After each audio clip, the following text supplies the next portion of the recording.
And so I said, okay, Janet, I'm going to form a partnership with you. Long before that word got trendy and long before the public sector and the civil service had taken it over. Yeah? A partnership is a business thing where people come together to do something and shake on it and get on with it. A partnership is not a representative committee that comes around a big table and produces lots of minutes. That is not what partnership is about, okay? It's a business thing.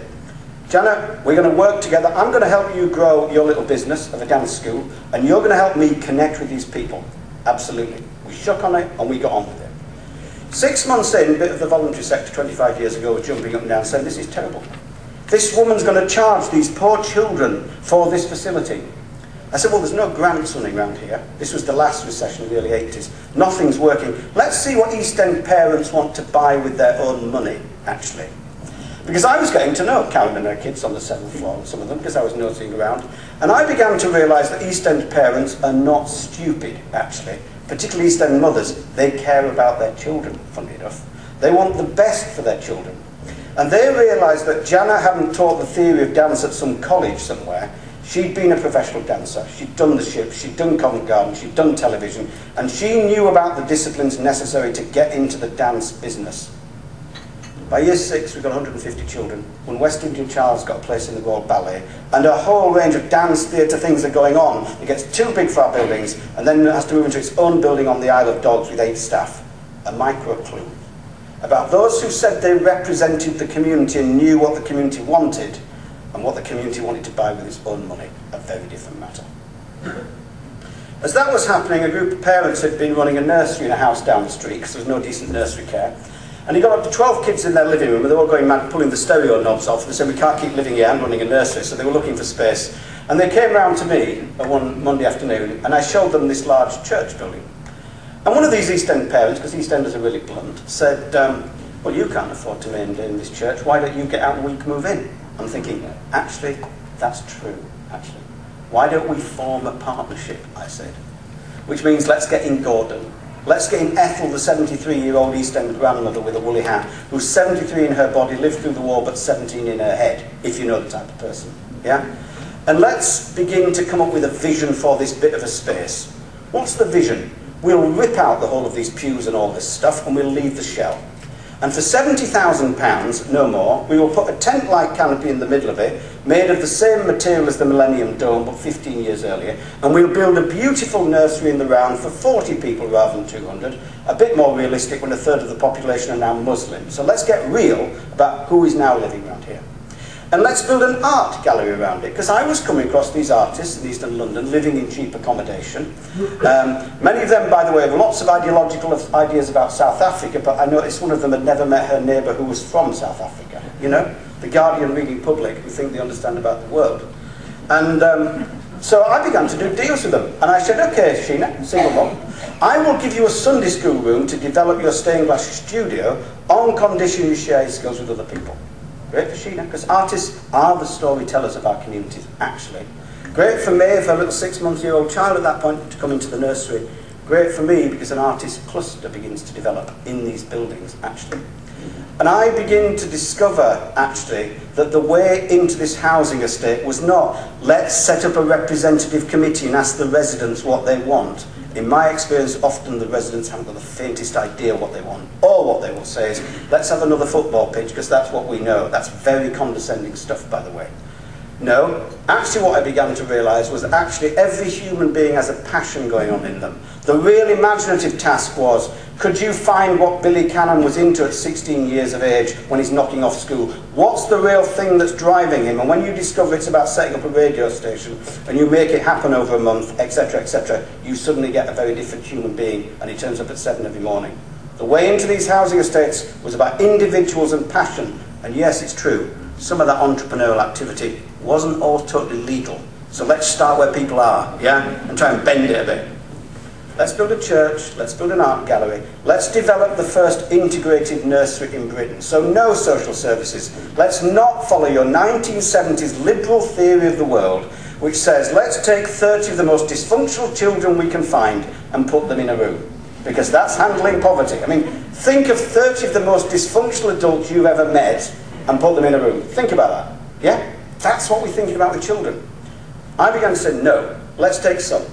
And let's have some places for 1 or 2 doctors around, 1 or 2 business people like me, who could afford to pay the going rate for our children, because that's the real test. I listened to Labour politicians locally endlessly talking about equality, but their children were in Walthamstow, they weren't with Karen's kids. The real test for me was, would I put my daughter with Karen's daughter?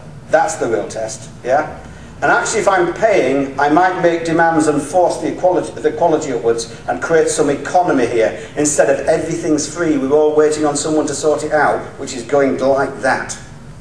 Let's have some places for local children in need. Let's have some places for people like me. Let's have some places for Bengali children, funded a bit by the Home Office, so we start to integrate families in an area at that time where there was a lot of racial tension beginning to happen as Bengalis moved east from Whitechapel.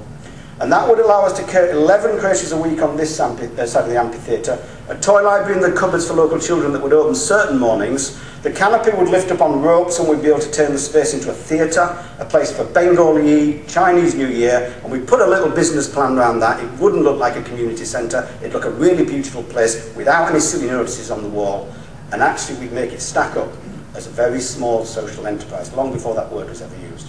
You got our architect's model, and the expert from social services arrived 24 years ago. And she's looking at this, being these parents quite excited, because a bit of passion coming out, you know. And she's very quickly saying, you can't do this, Andrew. I'm an expert in social care, I've done all the courses, I know all the processes. You can't have a church and a theatre and an art gallery and a nursery all in one space. There's all these rules and regulations. And she puts her hand in her bag and pulls out like an encyclopedia of 1,000 reasons why nothing can happen in the world. Yeah? And so you end up in what's called the difficult meeting. Steam coming out the ears of these residents, yeah? We're wanting to achieve something, she's about process, process, process. So I eventually said, look, I'm sorry, but your encyclopedia and your processes have been driving poverty in this community and mediocrity for years. It's time to stop following them. Oh, these are the processes, this is what I do. I said, look, she says, I'll get my director down. I said, get your director down. Let's see the director. The director came down, and fortunately for me, 24 years ago, fortunately, he was the first more entrepreneurial mindset I'd met in the public sector at that time. I've met others since, but he was the first. And he looked at this, and within 10 minutes, because you can always tell, first 10 minutes of the meeting, he's saying things like, Andrew, I can build 10 of these for the cost of a very expensive one I've done on the Isle of Dogs. Can we move the baby sleep design in the toilets? Absolutely, John. And we built the first integrated nursery in Britain, out of which has grown a nursery business. It's a social enterprise, it operates in 3 London boroughs, and a whole range of children's services, and we actually became the first children's centre in Britain. It was launched from Bromley by Bow. But that small bit of capital investment in a rundown housing estate began to teach us a few things about how you move beyond dependency into activity and entrepreneurship. And by the way, I go to lots of housing meetings and I hear people talking about assets and buildings and strategies and all. You know, I did one recently, and in the afternoon I'd listened to nearly a whole day of this. Said, is anyone going to mention a person in this room? Is there anyone with a name and an address who lives on these housing estates? Because I think one of the fundamental assets I began to realise were the blooming people who live there, actually. But how many of our processes even took that into account? As we began to do this first thing, something happened in a small way. What began to happen with residents is 1 or 2 residents said, hang on, they promised a nursery and they built it. They did what they said they were going to do.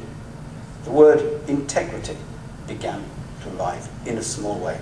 They didn't just talk, they didn't post leaflets through people's doors making promises, they did it.